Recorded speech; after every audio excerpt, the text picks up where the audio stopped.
오늘 말씀 1절과 2절을 보면 이렇게 말합니다. 할렐루야 여호와께 감사하라. 우리가 하나님 앞에 찬양을 하면서 감사하는 이유, 그것은 하나님은 선하시며 그리고 하나님은 그 인자하심이 영원한 분이시기 때문이다 라고 이야기를 하고 있습니다. 그리고 2절에서는 누가 능히 여호와의 권능을 다 말할 수 있겠느냐, 그러니까 다 말할 수 없다라는 이야기죠. 그리고 주께서 받으실 찬양을 다 선포할 수 있겠느냐, 선포할 수 없다라는 겁니다. 그러니까 하나님은 그 하나님의 권능이 너무나 크시기 때문에 우리가 그것을 다 언급할 수도 없고, 그리고 하나님이 받으셔야 될 그 찬양을 우리는 다 드릴 수도 없을 만큼, 그만큼 하나님은 크고 위대하신 분이시다 라는 것을 지금 이야기를 하고 있습니다. 오늘 3절과 우리가 6절을 함께 살펴볼 필요가 있는데, 3절에서는 정의를 지키는 자, 공의를 행하는 자에 대해서 얘기를 하고 있습니다. 그들은 복이 있다라고 얘기를 하고, 6절을 보면 우리가 우리의 조상들처럼 범죄하였다, 우리가 사악하여서 악을 행했다라고 이야기를 하고 있습니다. 오늘 말씀 속에서 얘기하고 있는 이 정의와 여기에서 나오고 있는 범죄는 무엇을 말하고 있냐면, 정의는 무엇이냐, 이 시 가운데서 얘기하고 있는 정의는 하나님을 믿고 의지하는 것을 얘기하고 있습니다.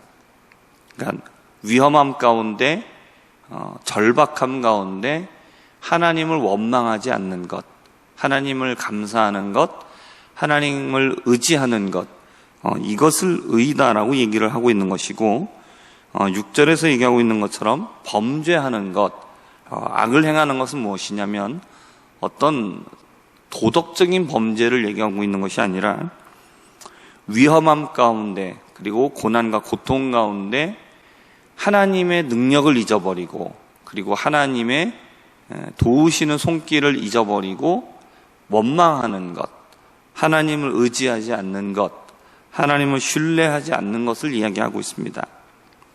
오늘 본문은 이스라엘 백성들이 출애굽한 이후에 홍해를 건넌 사건을 가지고 이야기를 하고 있습니다. 이스라엘 백성들이 출애굽을 할 때에 어떻게 나왔습니까? 이스라엘 백성들이 가지고 있는 자신들의 힘과 능력을 가지고 나왔습니까? 아니면 전적인 하나님의 은혜였습니까? 전적인 하나님의 은혜입니다. 하나님의 은혜인데, 하나님께서 10가지 재앙을 통해서 애굽과 바로를 벌하시죠. 그리고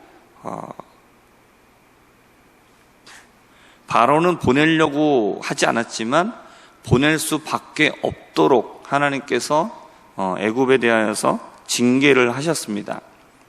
그 크신 능력을 경험했기 때문에 바로도 두 손 두 발 다 들고 무조건 항복하게 된 겁니다. 그러면 이스라엘 백성들은 어땠습니까? 이스라엘 백성들은 그 벌을 당한 건 아니지만 하나님께서 애굽을 벌하시는 것을 두 눈으로 똑똑히 봤습니다.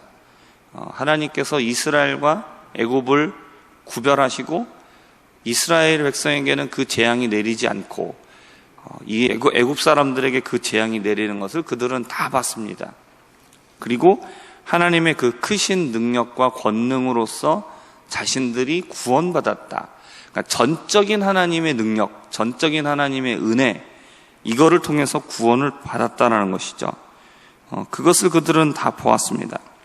출애굽한 이후에 그들이 길을 가다가 만나게 된 게 무엇입니까? 홍해죠. 홍해를 만나게 됐는데 이 바다를 어떻게 건너가야 되느냐? 건널 수 없는 것이죠. 근데 뒤에서는 누가 따라오게 됩니까? 바로가 따라오게 됩니다. 마음이 변심해서 애굽의 모든 군대를 이끌고 이스라엘 백성들을 쫓아오게 됩니다. 이스라엘 백성들이 앞에 건널 수 없는 홍해를 만나게 되고 뒤에서 쫓아오고 있는 애굽 군대를 보게 되자 그야말로 패닉에 빠져버린 겁니다. 그리고 나서 그들이 어떻게 되느냐? 그들이 원망으로 빠져드는 겁니다. 앞으로 가서 우리가 그럼 홍해에 빠져 죽으라는 거냐? 아니면 애굽 군대에게 우리가 칼로 죽임을 당하라는 거냐? 애굽에 매장지가 없어서 우리를 이곳에 갖다 묻으려고 우리를 여기다 데리고 온 거냐라고 하나님을 원망하고 또 지도자 모세를 향해서 원망하게 됩니다. 그러면 이스라엘 백성들이 이게 왜 악한 것이냐? 왜 악한 거냐? 이들은 애굽에서 10가지의 재앙을 다 봤다라는 거죠. 하나님께서 애굽을 벌하시는 것을 봤습니다. 애굽은 하나님 앞에서 꼼짝도 할 수 없는 그런 존재라는 것을 그들은 두 눈으로 똑똑히 목격했고 그것에 대한 수혜자들이 바로 자신들이었습니다. 그런데 그들은 그렇게 보았음에도 불구하고 경험했음에도 불구하고 뭘 못했으냐? 깨닫지를 못한 거죠. 전혀 깨닫지를 못하는 겁니다. 전혀 교훈을 받지 못했어요. 그리고 하나님 앞에서 홍해 앞에서 하나님을 거역한 것이죠. 하나님의 구원을 완전히 평가절하시키고 하나님께서 그 하나님의 선하신 뜻과 하나님의 그 선하신 계획 가운데 그들을 인도해 나오셨는데 그 하나님을 향해서 우리를 죽이려고 우리를 여기에다 갖다가 묻으려고 우리를 이곳에 데리고 왔다라고 하나님의 뜻과 계획을 완전히 아무것도 아닌 것으로 만들고 하나님을 모욕했죠. 그들은 범죄한 겁니다. 이것이 바로 이스라엘의 범죄입니다. 우리가 범죄라고 얘기하면, 죄라고 얘기하면 세상의 사람들은 세상법의 기준을 가지고 이야기를 합니다. 그런데 그렇게 얘기를 하니까 우리가 어떤 착각에 빠지게 되느냐? 세상에 법 없이도 살만한 사람들이 간혹 있죠. 근데 그들이 모습이 어떻습니까? 나보다, 우리보다, 예수 믿는 사람보다 더 뛰어날 때가 있다라는 거죠. 나는 그렇게 그런 기준으로 따져보면 나는 그만한 사람이 못 되는 거예요. 근데 세상 사람들 중에 보면 안 믿는데 너무 착한 거예요. 어쩌면 그렇게 어떻게 법 없이도 살 수 있을까라고 생각이 들 정도로 그런 사람들이 있는 거죠. 근데 그 사람들은 어떤 겁니까? 세상의 법의 기준으로 볼 때에 눈으로 보이는 법의 기준으로 볼 때 그렇다라는 거예요. 그러나 어떤 사람도 하나님 앞에서 서게 되면 의인이라고 말할 수가 없는 것은 우리 태생 자체가, 우리의 본성 자체가 우리는 죄 가운데 태어난 인생들입니다. 그렇기 때문에 겉으로 도덕적인 법으로, 사회적인 법으로 그런 것으로 볼 적에는 흠이 없어 보이고 괜찮아 보이지만 그러나 우리 마음 가운데 우리 본성이 이미 죄인 거죠.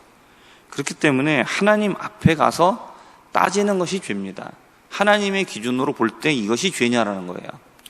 그러다 보니까 안 믿는 사람들 중에 그런 뛰어난 사람들을 보면서 야, 저 사람은 어떻게 법 없이도 살겠다 그러면서 오히려 어떻게, 그런데 기독교인들을 보니까 아니 오히려 저런 사람들을 어떻게 구원을 받는다라고 말을 할 수가 있느냐라고 생각한다라는 겁니다. 이건 전부 다 인간적인 기준입니다. 하나님의 기준에서 생각하셔야 되는 거예요. 하나님의 기준에서 하나님을 의지하는 사람이 의인입니다. 하나님을 바라보는 사람이 의인인 거예요. 내가 어떤 범죄를 도덕적인 세상적인 기준에 의해서 죄를 지었느냐 안 지었느냐가 죄인과 의인의 기준이 아니라는 겁니다.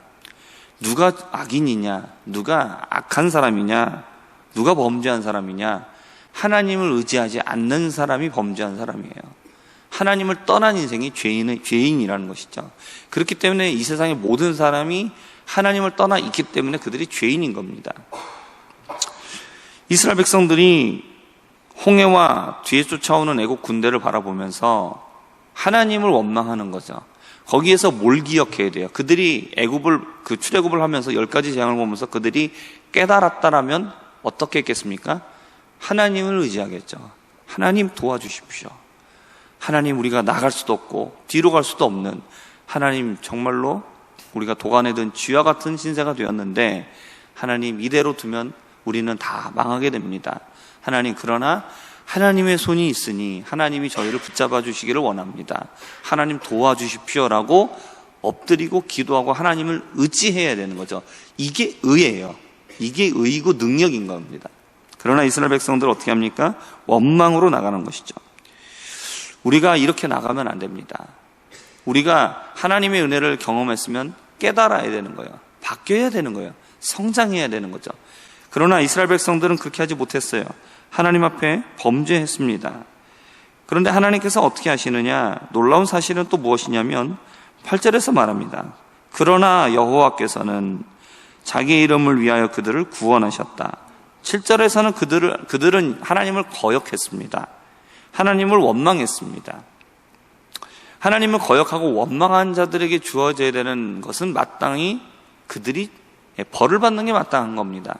근데 하나님께서는 그들을 벌하시는 것이 아니라 그들을 구원하십니다. 하시는 이유가 있죠. 무엇이냐? 크게 두 가지입니다. 첫 번째는 하나님께서 선택하신 자들이기 때문에, 하나님이 그들에게 약속을 주신 하나님의 백성이기 때문에 그들을 구원하신다라는 겁니다. 그들이 잘해서가 아니라는 거야. 그들이 하나님께서 주신 약속이 있기 때문에 그들을 구원하신다라는 거예요. 그들에게 큰 민족을 이루게 하시겠다.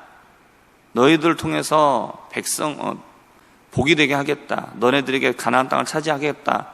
하나님께서 주신 약속이 있기 때문에 그들의 범죄함에도 불구하고 그 약속을 깨면 안 되니까 하나님이 그걸 지키시는 거예요.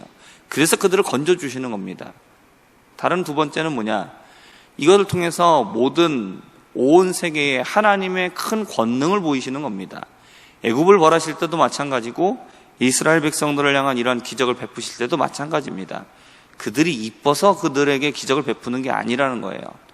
그들의 그런 완악함과 하나님의 말씀을 듣지 않는 그런 속에서도 하나님은 어떤 분이시다? 하나님은 택하신 백성들을 지키시고 보호하시고 큰 권능으로 그들과 함께 하시는 분이시다. 하나님의 이름을 위하여서 그 일들을 행하신다라는 것이죠. 그러므로 어떻게 되느냐? 이것을 경험하게 된 이스라엘 백성들이 홍해를 건너게 되죠. 그리고 애굽 군대는 그 홍해를 뒤따라가다가 그들은 다 한 명도 빠짐없이 죽임을 당하게 됩니다. 이것을 경험한 이스라엘 백성들이 이제 어떻게 되느냐? 그들이 거역하고 믿음 없는 그런 완악함 속에서 바뀌게 되는 거죠. 12절에 이에 그들이 그의 말씀을 믿고 그를 찬양하는 노래를 불렀다. 자신들은 하나님을 의지하지 않았는데 하나님께서 그들을 도와주시고 큰 권능으로 그들을 살려주시죠. 이거를 경험하고 나니까 하나님의 이름을 찬양할 수밖에 없게 되는 겁니다. 우리가 하나님을 사랑하는 것은 우리 안에서 뭔가 하나님을 향한 사랑의 마음이 샘솟는 게 아니에요. 하나님이 우리를 사랑하시고 하나님께서 우리가 정말로 그 사랑을 받을 수 없는 그런 자격을 가지고 있는 사람임에도 불구하고 하나님이 우리를 사랑해 주셨기 때문에 그 사랑을 경험해서 우리가 하나님을 사랑하게 되는 것이고, 그리고 우리 안에서 하나님을 향한 찬양의 노래가 나올 수밖에 없게 만드시는 거예요. 이게 바로 하나님의 능력입니다. 그래서 1절에서 시인이 이렇게 얘기하고 있는 겁니다. 하나님 앞에 찬양하고 하나님 앞에 감사할 수밖에 없는 것은 무엇이냐면 그는 선하시며 그의 인자하심이 영원하시기 때문이다라는 것이죠. 우리는 하나님의 선하심과 인자하심을 어떻게 경험하느냐? 우리가 잘해서 하나님의 선하심과 인자하심을 경험하는 게 아니라 우리가 부족함에도, 우리가 완악함에도, 하나님의 말씀을 듣지 않음에도 불구하고 그럼에도 하나님이 우리를 사랑하셔서 우리를 택하셨기 때문에 그 약속을 지키시는 신실한 분이시기 때문에 우리는 그 하나님의 성품을 경험하게 된다는 사실입니다. 이것이 바로 하나님의 크신 은혜입니다. 홍해 사건에서 가장 큰 놀라운 사실은 무엇이냐면 하나님이 홍해를 가르실 수 있는 능력을 가지신 분이시다. 이게 중점이 아닙니다. 하나님의 정말로 크신 놀라운 점은 무엇이냐면 하나님은 실은 그 홍해에다 갖다 집어넣어갖고 수장을 시켜야 될 자는 누굽니까? 이스라엘 백성이에요. 하나님을 원망하는 자들, 하나님의 능력을 경험했음에도 불구하고 여전히 그 마음이, 그 생각이 변화되지 않고 하나님을 향해 원망하고 있는 이스라엘 백성들을 실은 홍해에 갖다 집어넣었어야 돼요. 그런데 하나님이 그 홍해에다가 누구를 갖다 집어넣으시냐? 이스라엘 백성이 아니라 애굽을 갖다 집어넣으셨다라는 것이죠. 그 크신 능력보다도 더 위대한 것은 무엇이냐면 하나님의 그 성품이에요. 하나님이 노하셔야 됨에도 불구하고, 징계하셔야 됨에도 불구하고 길이 참으시고 인내하시고 오히려 그들을 향해서 놀라운 역사를 이루어 나가신다라는 것이죠. 죄인들을 향하여서 택하셨기 때문에 그들을 향해서 꾸준히 인자하심과 그 하나님의 은혜를 계속해서 베풀어 주심이 영원하다라는 겁니다. 우리가 천국에 들어가게 된다면, 우리가 천국에 들어가게 되는 것은 무엇이냐? 우리가 잘해서가 아니라 하나님의 그 인자하심이 영원하기 때문인 줄 믿습니다.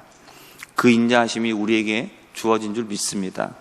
그 인자하심을 기억하시고 그리고 하나님을 붙드시며 살아갈 수 있는 우리 모두가 되기를 주님의 이름으로 부탁드립니다. 기도하겠습니다. 하나님 아버지, 우리는 본질상 진노의 자녀이고 하나님, 홍해의 수장을 당한 애굽 군대와 그들과 다를 바 없는 우리도 역시 죄인이며 우리도 악한 자들입니다. 그러나 우리에게 하나님의 놀라운 구원이 주어진 것은 하나님, 우리에게 주신 하나님의 약속과 하나님의 그 인자하심이 선하심이 영원하시기 때문인 줄 믿습니다. 하나님, 이 은혜를 우리가 받았사오니 하나님, 우리가 이 안에 거하게 하여 주옵시고 하나님, 영원토록 하나님 우리를 이 은혜로 살게 하여 주시옵소서. 감사드리오며 살아계신 예수님의 이름으로 기도합니다. 아멘.